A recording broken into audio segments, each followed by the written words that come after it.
पिछड़ा दलित कहाँ है भारत देश कहाँ।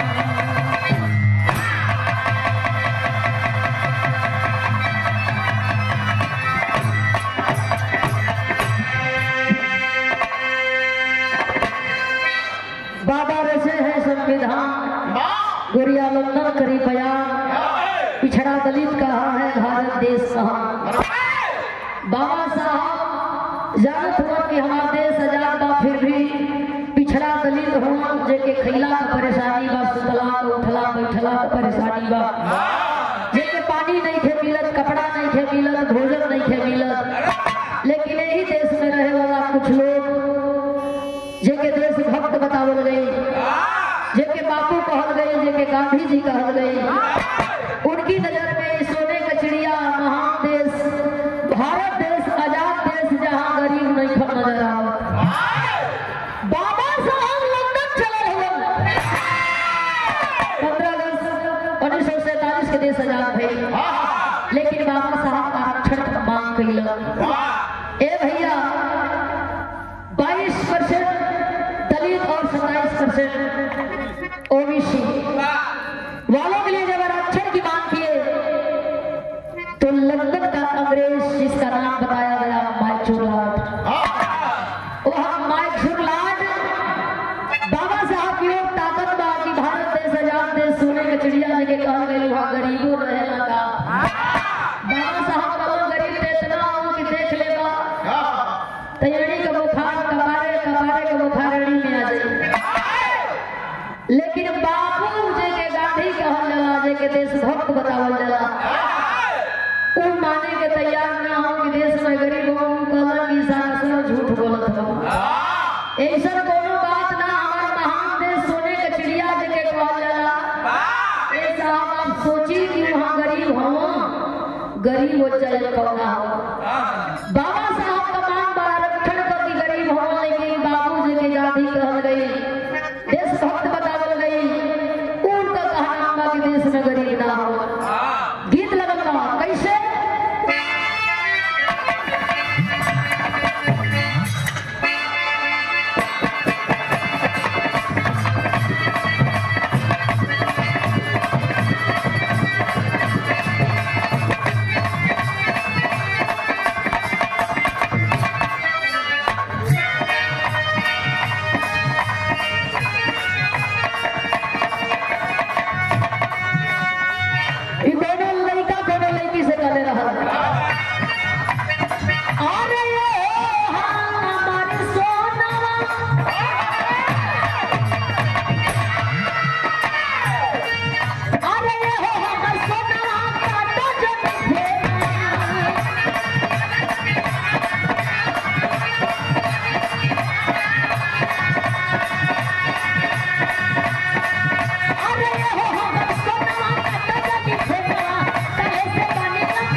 चल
लंदन का वह अंग्रेज माइजर लॉर्ड गांधी जी से कहा कि 10 दिन बाद आएंगे। आप चलिए, हम 10 दिन के बाद समय निकाल करके आएंगे और आकर के संरक्षण करेंगे, देखेंगे कि हिंदुस्तान में गरीब पिछड़ा दलित वर्ग के लोग भवन बिना हो। गांधी जी जब सुनलन कि अंग्रेज माइजर लॉर्ड मानी ना आई जरूर पिछड़ा दलित वर्ग के लोगों का संरक्षण करे खातिर, तो काहे हम पहले ये चल के जितना दलित वर्ग का लोग बा, पिछड़ा वर्ग का लोग बा, जेकर मड़ई झोपड़ी बा ओकर साफ सफाई करा दी। भाग करके अइला गांधी जी हो भैया और आ करके अपने हाथ में एगो फवड़ा उठौला, कमारे पर टोकरी धइला आ गौवा में 10-20 लोगन का झूठ बनौला। लेकर के गांधी जी लोगन के गावे गावे घूमे लगला, अब गौवा का सफाई करे लगला, गली गली का सफाई करे लगला। गीत के भाव बदल गई।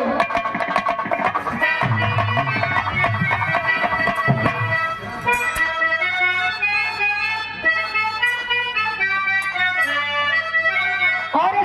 भाव कैसे दुलही चले रहा, अरे चुड़िया चट्टी चट्टी तुड़ाया हमारी कलैया मरोरी बोले राजा जी।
दर्शन करवाए हैं। 10 दिन का दिन बीतल है जो हथों किया लंदन के अंग्रेज माई जोरलाट आई घुमा घुमा के दिखाई जहाँ जहाँ सफाई करवले हो तहे तहे के सपना सजवले हो कि तहे तहे ले जाएगा घुमा घुमा दिखाई विश्वास हो जाए कि साचो का यहाँ पिछड़ा दलित वर्ग लोग ना गरीब के वो है ना। गांधी जी खूब खुश बड़ा कैसे 10 दिन में पहले पूरा गाँव का सफाई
पिछड़ा दलित वर्ग के लोगों का संरक्षण करे गांधी जी घुमाए घुमाए दिखावे साहब देखी केहू का झोपड़ी ललकत बा केहू का टूटल मड़ई ललकत बा माई जोरलाट घूम घूम के देखत बा गांव का सफाई चिकन चाकन गांव बढ़िया से लोग बा अच्छा कपड़ा लोग पहनले बा टूटल मड़ई झोपड़ झोपड़ी केहू के नहीं खे कूड़ा कचरा बिल्कुल गली में है ये नहीं खे एकदम गली गली साफ बा। माई जोरलाट गुस्सा में लाल हो गई कि बाबा साहब कहीं मजाक की हमसे मजाक कैला एकदम सजा मिली इतनी बतिया जब कहलस माई जोरलाट तब बाबू मां फूलत हो गांधी जी मने मने खुश हो कि ओ इनकर सगरी प्लान हम फेल कर दी मन में खुशी मनावत हुआ और भीम जी का सारा प्लान फेल और जीवन जीवन हम देवने देवने ये करेंगे। अब तब तक ये बतिया का खबर लग गई बाबा साहब की लंदन में खबर पहुंचल बाबा साहब जब कि गांधी जी माई जोरलाट के बुला करके दलित पिछड़ा वर्ग के लोगों का संरक्षण करावत हुआ गाँव में घुमावत हुआ इधर देखत है हमारे सगरी में मेहनत पर पानी फिर जाई बाबा साहब तुरंत भाग करके लंदन से अइलन और आ करके वो माई जोरलाट के सामने खड़ा होइलन बड़की बड़की आंख करके तीरोरत बाबू अंग्रेजी माई जोरलाट बाबा साहब के घोड़ेरत बाए हम जान गए माई को चलाती है को चारा लगी होगी बाबा साहब कलम का साहब हम चलाकी का कर दियली आरक्षण मांग कैली एमा चलाकी का बाबा पिछड़ा लोग दलित वर्ग का लोग हो जेके न खाए के मिलेला न पानी न पहने के कपड़ा मिलेला माई जोरलाट कहा कि पूरा गांव घुमली कोई गरीब ना दिखाई न कहीं कूड़ा कचरा यानी तू मजाक कैला पकड़वा कराई बाबा साहब कलम मजाक हम ना ई करत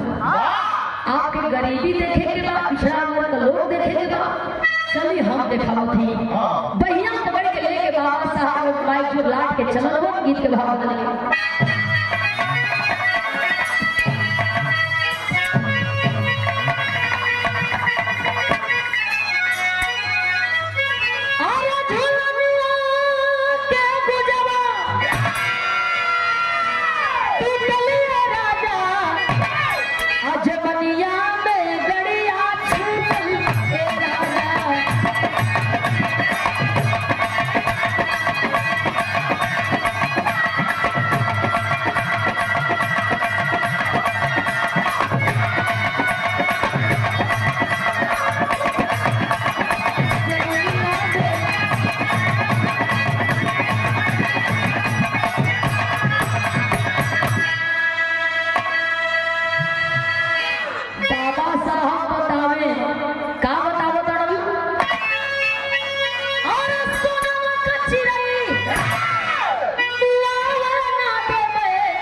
चिड़ई मुआ बैला गौवा से बाहरवा एगो मड़ई बा ओही मड़ैया में एगो बुढ़ऊ दादा बैठल हो 85 बरिस के उम्र जर्जर शरीर पकड़ के कलाई लेके बाबा साहब गइला कलए साहब हो मड़ैया में के होगा तनी एक गिलास पानी मांगा देखा कि लिया के पनिया दे रखिला मैं जुलाट बाबा साहब के और तगला कला कि पूरा गांव घूमली कहीं पानी ना मिले है मड़ैया में पानी मंगला के रीजन का बाबा साहब कला कि खाली पानी मांगा आवाज लगावा गरीबी अमीरी का था लग जाए मैं जुलाट बहरे खड़ा बा और खड़ा होकर के पानी मांगबा कोई है तो पानी पिला दे मुझे प्यास लगी है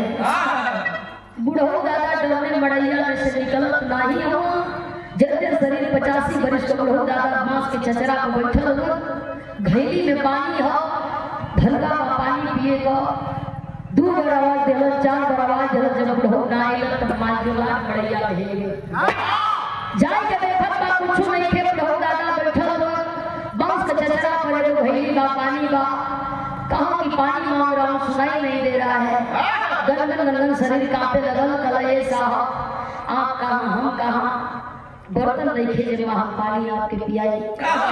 कलर पीते क्या हो हुए घैलिया देखलन बुढ़ऊ दादा कलर की पानी घैली में कहा बुढ़ऊ दादा की भगवान पूछना नहीं काहे कलर की ये मत पिए का बर्तन हो मैं जो लाट जब मड़ैया से बाहर निकला हो बाबा साहब की ओर तकला एक बार गांधी जी के देखला कलर की आप तो कह रहे थे कि गरीब ये नहीं है आई बुढ़ऊ दादा के आंख में आंसू देखत बानी मड़ई में बांस का चचरा बा घैली में पानी पिए का भरका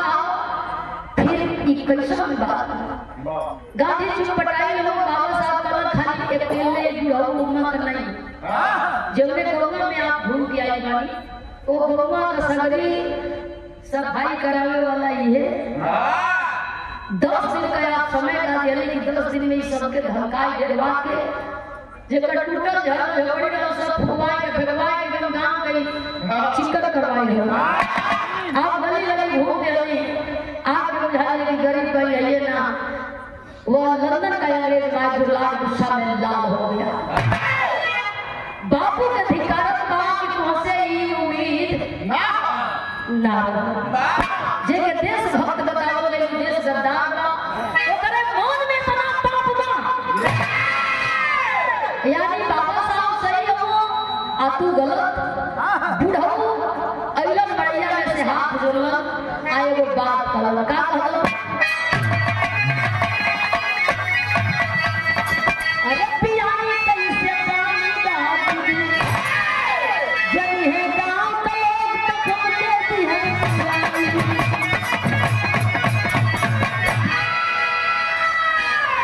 ऐसा हम बतिया गौवा के लोग जान जाई बिहाने हमके मां के लोग मुआ देई लोग वही की ये सगरी भंडा फोड़ गईलस मैं जो लाट कहा किया वैसा अत्याचार नहीं होगा आरक्षण की मांग किए हैं बाबा साहब इनकी आरक्षण को पूर्ण किया जाएगा ठीक समय बतौलस हम आज जो लाट बाबा साहब के आप लंदन आएंगे और आपका आरक्षण लिख दिया जाएगा यार ये वही तैयारी करत हो सोचत विचारत हो ना तो फिर गांधी जी दिमाग लगा दिया लेकर के नेहरू जी के तैयारी कैलो वही लंदन चलेगा लंदन चले हो भैया भाव निकल लेगा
हो के लाचार गए श्रीमान महान लाचारी ही बाकी हम हवाई जहाज से ना जा पाई उतना पैसा ना बा। नेहरू गांधी जी कहला जाई जाई कहलन कि तू लोग जा हम पनडुब्बी जहाज से आ जाई। ए भैया एक दिन पहले नेहरू गांधी जी लोग चल गई, दूसरा दिन बाबा साहब पलान कैलन घाट पर गईलन, देखत मन कि अन्य कोनो जहाज नहीं खेल पनडुब्बी जहाज बा, एक ही पायलट बा। सोचत विचारत पायलट के आवाज लगौलन, लेकर के किनारे पनडुब्बी जहाज लगौलन, बाबा साहब सवार हो गईलन पनडुब्बी जहाज पर। बाबा साहब इशारा कैलन, पायलट लेके चला रहा, जब समुद्र के बीचों बीच आकर ऊपर पनडुब्बी जहाज लेके गई ला पायलट। घूम के बाबा साहब की ओर तकलस, एक बार देखला, दो बार देखला, तीन बार देखला तो कहा जाला कि चोरवा कमान बसे ककरी के जहाज एगो रहला के रिजर्व रहल। गांधी जी और नेहरू जी जब गईलन तो बाकी वहां का जितनी व्यवस्था रहल सब हटवाई दिलन, और एक जो पनडुब्बी जहाज रहल, पनडुब्बी जहाज के एक ही पायलट ओके पैसा रुपया ये लोग देहल, और लोग बतौलस कि यही जहाज से लोग मजबूरी हुई बैठ के यहाँ काम करिया समुद्र के बीचों बीच बाबा साहब के मारे के हो। तो कई बात बा, जैसे वही रात में भी बात भई, किसी ने बताया कि पनडुब्बी जहाज में बम लगावल गई रहल, और किसी ने बताया कि वह पायलट हाथ में पिस्टल लिया था, मुहमांगी रकम मिली थी, बाबा साहब को मारना है। जब नौका बीचों बीच वहां पनडुब्बी जहाज बीचों बीच लेके पायलट पहुंचल, घूम करके बाबा साहब की ओर ताकत बा, एक बार बाबा साहब का सूरत निहारत बा। बाबा साहब के शंका भइल, गईलम जा करके सवाल कईलम, मैं देख रहा हूँ कि बार बार देख रहे हो कोई रीजन, कोई परेशानी, कोई दिक्कत, कबो कबो कहल चाहे फिर चुप हो जाए। बाबा साहब पूछ गईला, प्रेम से प्यार से पूछत हो, घबराओ नहीं, जो भी बात जो भी दिक्कत है आप बता सकते हो। रोने लगल वह पायलट पनडुब्बी जहाज को, और बाबा साहब के सारी बात बतौल, साहब लोग के मारे खातिर मुंह मांगी रकम मिलल बहुत साहब। बाबा साहब हंसे लगल, कहला रे पगला, मुंह मांगी रकम मिली है तो मारो, फिर देर किस लिए। वह पनडुब्बी जहाज का पायलट बाबा साहब के और ताकत बा, और बाबा साहब की ओर हाथ जोड़ल, कहला कैसे मारी, हम अकेले तोरे जान का प्यासा, और तू न जाने कितना लोगों का लड़ाई अकेले लड़त हुआ। साहब तो के मारे में कोनो गुरेर नहीं खेल, तो के मार दी, लेकिन जे करोड़ों पिछड़ा दलित वर्ग के लोगों का लड़ाई लड़त बा, ई लड़ाइया के लड़ी हो साहब। ई काम हमसे ना हो पाई, हमके माफ करी। गनगन गनगन कापत बा, बाबा साहब ओके समझाई बुझाई के बैठल, गलत चिंता मत करा, चला हमारे साथे, लेकर के पनडुब्बी जहाज किनारे लगौला पायलट बाबा साहब की साथे लंदन चला रहा। फिर यहाँ के आखिरी भाव लिखल गई बा, कैसे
बीच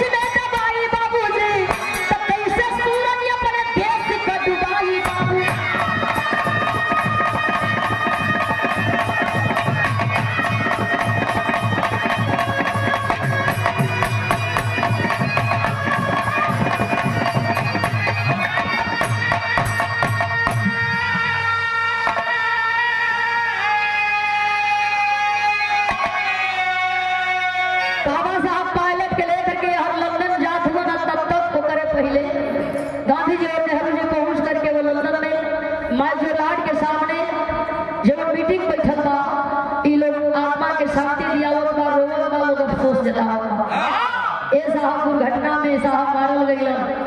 बाबा साहब जौने पनडुब्बी जहां से आवत रहलन विस्फोट हो गई, बाबा साहब मर गइलन। माइक्रोलान भी सोचल ना कि आखिर ई कुल भइल कैसे। यार ई दोनों जानी खड़ा हुआ आत्मा के शांति दिया हुआ तो तबले बाबा साहब पायलट के लेके पहुंचल भाई बाबा आत्मा के शांति। अरे आत्मा के शांति जाके नेता दिया है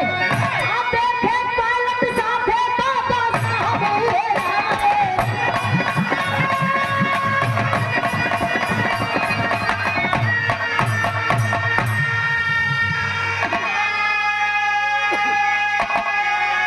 धोखा देके धोखा गइला खाई बाबूजी त कैसे सूरज अपने देश का डुबाई बाबू।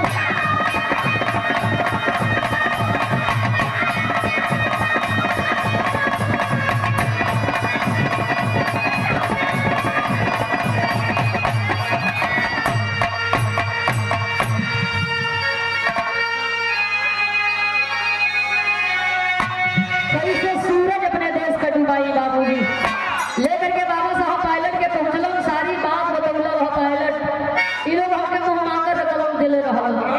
और इहे लोगन के योजना रहल। यही लोगन के योजना के तहत बाबा साहब के मारे के रहल लेकिन हम ना मरली।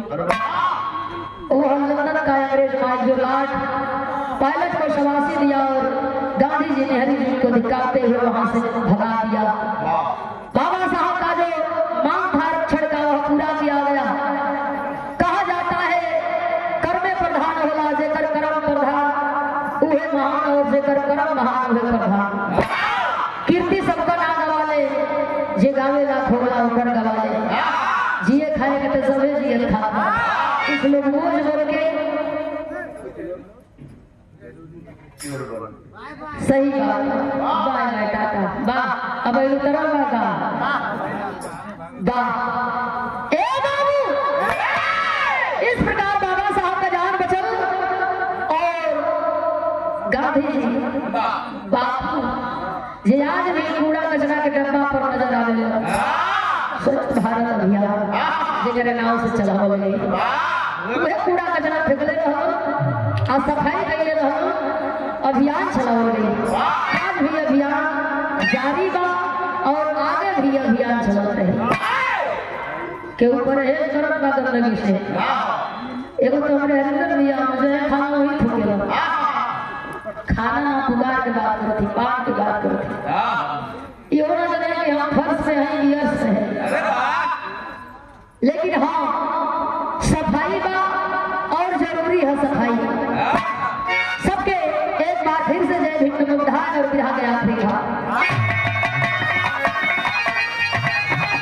गुरु बिहारी गुरु गणेश गुरु राम